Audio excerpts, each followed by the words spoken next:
Welcome to this explainer. Today, we're taking some incredibly rich ancient source texts and translating them into a highly structured journey.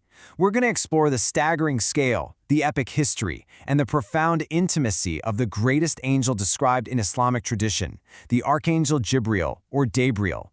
We're diving straight into what the texts actually say about his role, his immense power, and his ultimate fate.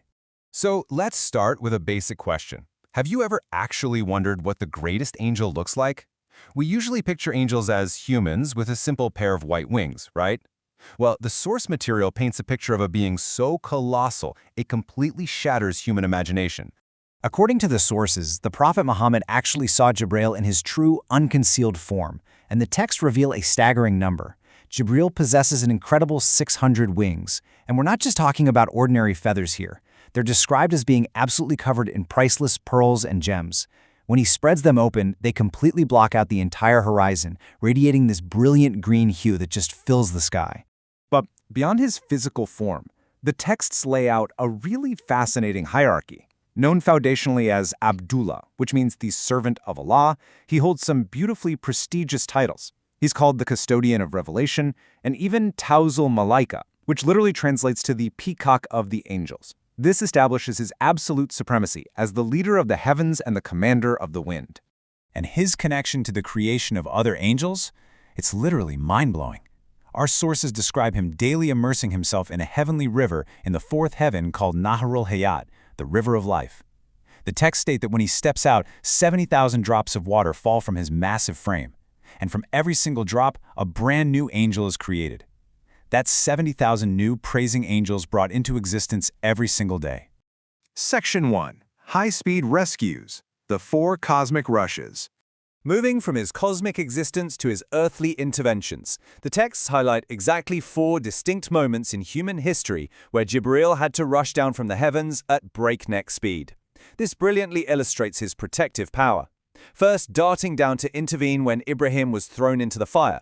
Second, swooping in with a ram in the blink of an eye during Ibrahim's sacrifice of Ismail. Third, diving down to catch Yusuf right before he hit the bottom of a dark well. And finally, rushing to catch the Prophet's blood before it hit the ground at the Battle of Uhud. Because, according to the text, if even a single drop had touched the soil, the earth would have been cursed with barrenness forever. Section 2. The Architect of Human History. Now let's see how this builds, because beyond those high-speed rescues, Jibril has been quietly guiding humanity's survival and fundamental rituals since the very first man walked the earth. His historical interventions are truly epic. We're talking about bringing heavenly wheat to Adam and teaching the first humans how to farm and bury their dead, using his heel or his wingtip to unearth the life-saving Zamzam well for Hajar in the desert, teaching Ibrahim the exact step-by-step rituals of the Hajj, and even using just a single fingernail to lift and literally flip an entire corrupt city during the time of Lut. He's completely interwoven into the fabric of human history. What's really interesting here is the stark contrast in how he interacted with humanity. Usually, he'd seamlessly blend in wearing a human disguise, often appearing as a man in pristine white clothing, to teach religion or friendly translate things without causing a panic. But his true form? It was so immensely terrifying that when the Prophet's uncle, Hamza, insisted on seeing it, ignoring the Prophet's warnings, the sheer sight of Jibril's giant jewel-encrusted green form caused Hamza to literally faint on the spot. Section 3. The Ultimate Protector. The crucial takeaway here is that his relationship with Prophet Muhammad was deeply intimate, uniquely consistent, and fiercely protective against both physical and spiritual threats.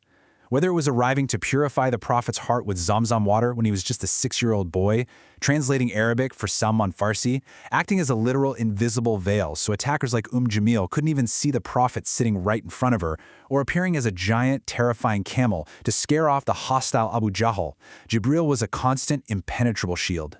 One of the most striking examples of this happened during an assassination attempt at Di Amr.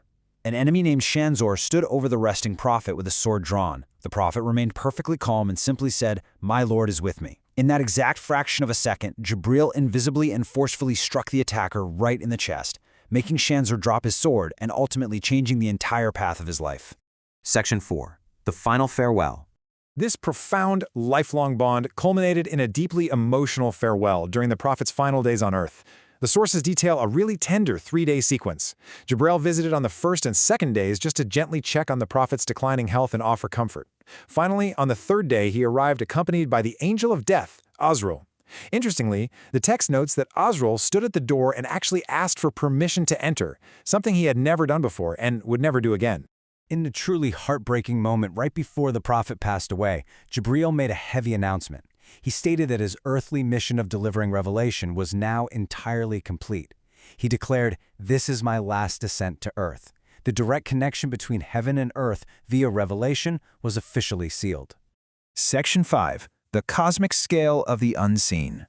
Now, as we zoom back out from that intimate historical relationship to the broader cosmic scale, the source text leaves us with a totally mind-bending perspective on the volume of angels surrounding us. If you combine all humans and land animals that have ever existed, they represent just 1/10 of the angels in the first heaven alone. That cascades all the way up through the 7 heavens. Ultimately, the text equates all of humanity and Earth's creatures to merely a single drop of water compared to a vast, incomprehensible ocean of angels surrounding the divine throne. Section 6. The End of Times. But even this incomprehensible ocean of celestial beings, with all their immense power and numbers, has an expiration date. When the end of times arrives and the angel Israfil blows the final trumpet, the source texts detail a sobering sequential demise. Everything in the universe perishes until only 4 archangels remain. And then, one, by divine command, they too must taste death. First the mighty Mikael, then Israfil, and finally, even the legendary 600-winged Jibril passes away. This leaves only the angel of death, Azrael, before his soul is taken as well. Which leaves us with this final thought for our explainer today. We've looked at the staggering scale, the epic history, and the sheer power found in these ancient texts. If our entire reality, all of human history, and everyone who has ever lived is quite literally just a tiny speck compared to the vast unseen forces operating in the background, how does that fundamentally change your perspective on the world around you?